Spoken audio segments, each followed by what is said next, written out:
Assalamualaikum warahmatullahi wabarakatuh.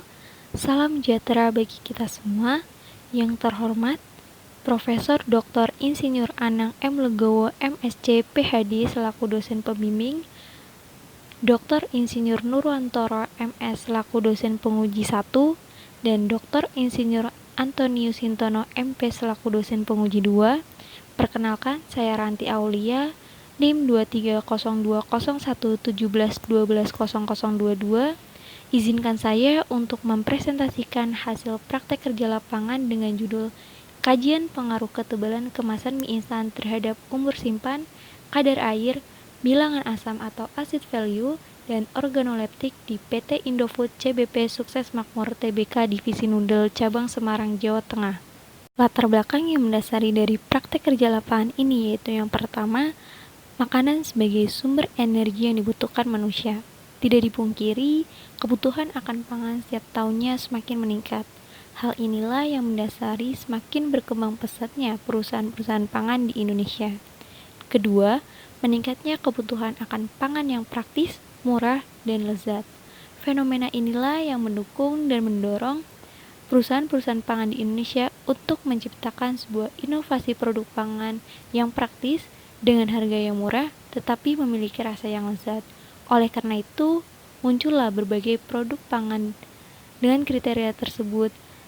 Salah satunya adalah mie instan. Ketiga, proses pengemasan pada produk pangan sebagai upaya menjaga kualitas produk.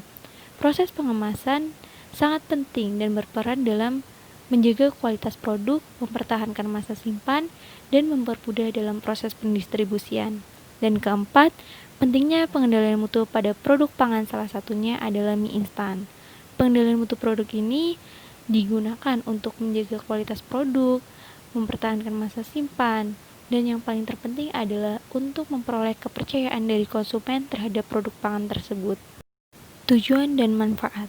Tujuan dilaksanakannya praktek kerja lapangan ini yaitu mempelajari, mengetahui secara langsung proses produksi dan pengendalian mutu mie instan, menambah wawasan serta pengetahuan tentang pengendalian mutu mie instan, dan manfaat praktek kerja lapangan ini yaitu dapat mengimplementasikan ilmu yang diperoleh di dunia perkuliahan, memperoleh pengalaman kerja dan pengetahuan. Materi dan metode yang digunakan pada praktek kerja lapangan ini yaitu praktek kerja lapangan dilaksanakan dari tanggal 23 Desember 2019 sampai dengan 24 Januari 2020, dilaksanakan di PT Indofood CBP Sukses Makmur Tbk Divisi Noodle Cabang Semarang, Jawa Tengah. Materi yang digunakan pada praktek kerja lapangan diantaranya yang pertama, keadaan umum perusahaan, kedua, proses produksi mie instan, dan ketiga, pengendalian mutu mie instan dari bahan baku hingga produk jadi. Metode yang digunakan pada praktek kerja lapangan ini yang pertama, praktek secara langsung selama 1 bulan, observasi, wawancara kepada karyawan di PT Indofood, mencatat data yang diperlukan seperti data primer dan data sekunder untuk keperluan laporan praktek kerja lapangan. Hasil dan pembahasan. Pengendalian mutu bahan baku dan bahan tambah. Yang pertama, proses pengendalian mutu. Pengendalian mutu bahan baku dilakukan dengan cara pengecekan dan pemeriksaan dalam rangka pengendalian mutu bahan mentah oleh staf QC raw material untuk menentukan hasil akhir produk mie instan. Kedua, pengendalian mutu tepung terigu. Pengendalian mutu tepung terigu dilakukan beberapa analisa. Yang pertama, analisa kehalalan. Analisa kehalalan bertujuan untuk mengetahui ada atau tidaknya cemaran najis pada produk pangan. Analisa kehalalan pada tepung terigu dilakukan dengan cara mengambil 8 sampel dari 1.250 sak sampel yang datang. Apabila terdapat cemaran najis, maka satu truk yang berisi 1.250 sak tepung terigu akan di-reject atau dikembalikan ke supplier. Kedua, analisa fisik. Analisa fisik tepung terigu dilakukan dengan cara menganalisa tampilan luar, seperti kantong tepung terigu tidak kotor, tidak basah, tidak robek, tidak bocor, label produk ada dan jelas, serta beratnya sesuai dengan standar yang telah ditentukan. Ketiga, analisa organoleptik. Analisa organoleptik tepung terigu dilakukan dengan cara menganalisa kondisi tepung terigu, meliputi warna tepung terigu, bau, dan bentuk. Tepung terigu yang telah dilakukan analisa kehalalan, fisik dan organoleptik, jika dinyatakan diterima, maka staf QC raw material akan mengeluarkan kartu identitas dan bahan baku siap disimpan dalam gudang raw material yang nantinya akan dianalisa kimia sehari setelah sampel datang. Analisa kimia pada tepung terigu meliputi analisa kadar abu, iron spot, dan kadar gluten yang dilakukan di laboratorium. Ketiga, pengendalian mutu minyak goreng. Pengendalian mutu minyak goreng dilakukan beberapa analisa. Yang pertama, analisa kehalalan. Analisa kehalalan dilakukan dengan cara mengecek ada atau tidaknya cemaran najis pada sampel minyak goreng. Apabila ada cemaran najis, maka akan dilakukan reject atau pengembalian ke supplier. Kedua, analisa fisik. Analisa fisik dilakukan dengan cara menganalisa tampilan luar secara visual, seperti tangki atau wadah harus bersih, segel utuh dan asli, nomor sesuai dengan surat jalan, serta beratnya harus sesuai dengan standar yang telah ditentukan. Ketiga, analisa organoleptik. Analisa organoleptik yang dilakukan dengan cara mengecek tampilan minyak goreng yang dilakukan secara visual, seperti warna, bau, dan bentuknya. Minyak goreng yang telah dilakukan analisa kehalalan, fisik, dan organoleptik, jika dinyatakan lolos dan diterima, maka akan disimpan dalam tangki penyimpanan minyak goreng untuk selanjutnya dianalisa kimia. Analisa kimia minyak goreng meliputi analisa kadar asam lemak bebas atau FFK dan bilangan peroksida yang dilakukan di laboratorium. Pengendalian mutu air. Air yang digunakan dalam proses produksi mie instan berasal dari air bor di sekitar area pabrik yang telah dilakukan proses pengujian sesuai dengan standar yang telah ditentukan. Apabila air tersebut layak digunakan, maka air tersebut akan digunakan sebagai bahan baku dalam proses produksi mie instan. Selanjutnya ada pengendalian mutu bumbu dan minyak bumbu. Pengendalian mutu bumbu dan minyak bumbu dilakukan dengan cara pengecekan pada sampel bumbu dan minyak bumbu yang datang dari supplier food ingredient Indofood sesuai dengan standar analisa yang telah ditetapkan untuk menentukan apakah bahan baku tersebut dapat diterima atau dikembalikan ke supplier. Selanjutnya ada pengendalian mutu alkali. Larutan alkali yang digunakan pada proses produksi mie instan dapat memberikan aroma, rasa, warna kuning, serta tekstur yang elastis pada mie instan. Larutan alkali yang akan digunakan pada proses produksi mie instan harus dilakukan analisa yang meliputi analisa fisik, organoleptik, dan kimia. Proses produksi mie instan melalui beberapa tahapan. Yang pertama, proses pengayakan tepung, kedua proses mixing, ketiga proses pembentukan lembaran adonan, keempat proses pembelahan lembaran menjadi untayan mie, kelima proses pengukusan, keenam proses pemotongan dan pelipatan, ketujuh proses penggorengan, kedelapan proses pendinginan, dan yang kesembilan adalah proses pengemasan atau packaging. Pengendalian mutu kemasan plastik pembungkus dilakukan beberapa tahapan analisa. Yang pertama, analisa kehalalan, di mana bagian pembungkus tidak boleh tercemar bahan najis.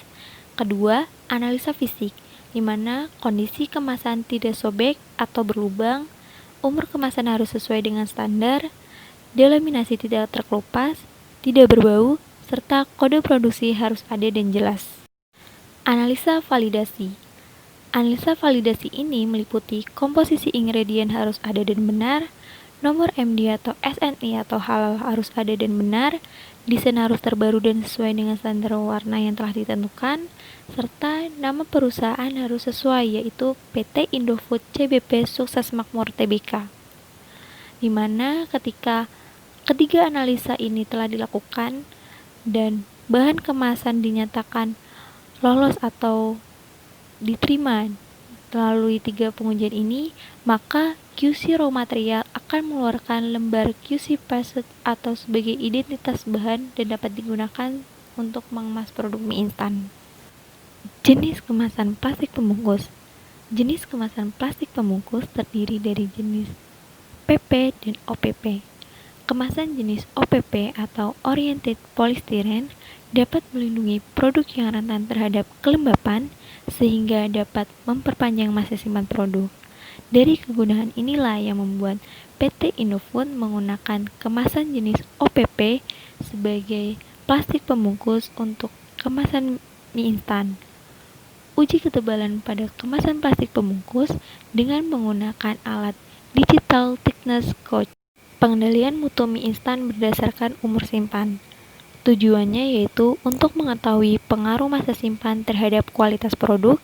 Faktor yang mempengaruhi diantaranya kendali mutu mikrobiologis, proses produksi, suhu penyimpanan, jenis kemasan yang digunakan, dan potensi kontaminasi produk pasca panen produksi. Penanggung jawab yaitu QC bagian shelf life. Sampel yang digunakan diantaranya yaitu sampel kimia, organoleptik, dan reference. Bilangan asam atau acid value. Pengujian bilangan asam dilakukan berdasarkan standar SNI 3551 tahun 2012 tentang mie instan, yang dimulai dengan preparasi sampel dengan menghancurkan bahan dan kemudian dimaserasi dengan 135 ml petroleum ether dan didiamkan hingga terbentuk endapan. Selanjutnya dilakukan proses penyaringan larutan, dan setelah diperoleh larutan dimasukkan ke dalam labu coklat selama 2 jam hingga kering. Setelah kering dilakukan proses pembuatan isopropanol netral plus sampel minyak. Kemudian ditambahkan indikator PP sebanyak 3-5 tetes. Setelah itu dilakukan proses titrasi hingga berubah warna menjadi merah bata dan diperoleh volume titrasi. Kemudian dilakukan perhitungan menggunakan rumus bilangan asam atau acid value.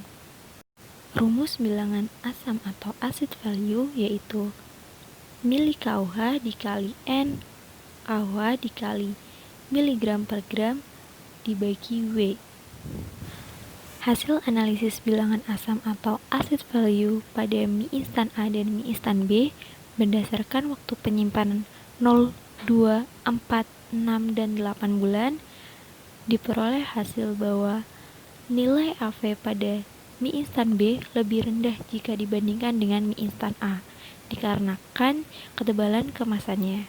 Namun, dari kedua jenis mie instan tersebut, dari bulan 0 sampai dengan bulan ke-8 dapat disimpulkan bahwa mie instan masih layak dikonsumsi dikarenakan hasil dari bilangan asam yang diperoleh sesuai dengan standar SNI yang telah ditetapkan yaitu maksimal sebesar 2 mg per gram. Faktor yang mempengaruhi bilangan asam atau acid value diantaranya bertambahnya umur penyimpanan, ketebalan kemasan, terjadinya proses oksidasi yang berlebih.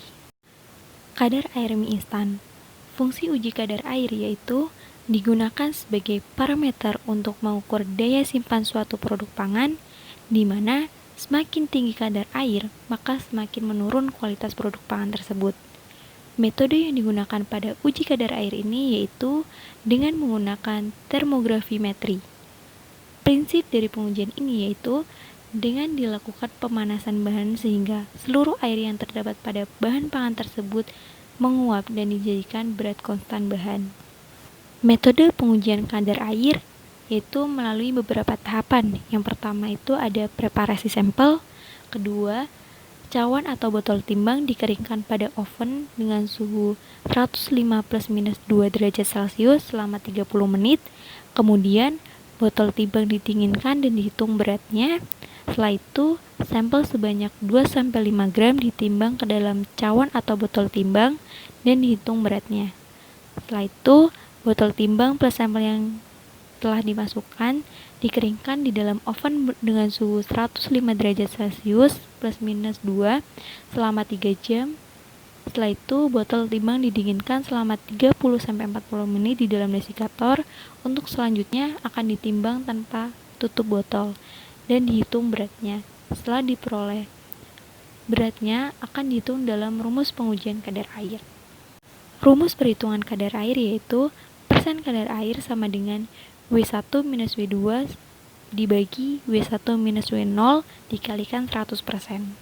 Hasil analisis kadar air mie instan A dan mie instan B berdasarkan waktu penyimpanan 0, 2, 4, 6, dan 8 bulan diperoleh hasil bahwa kadar air mie instan B lebih kecil jika dibandingkan dengan mie instan A.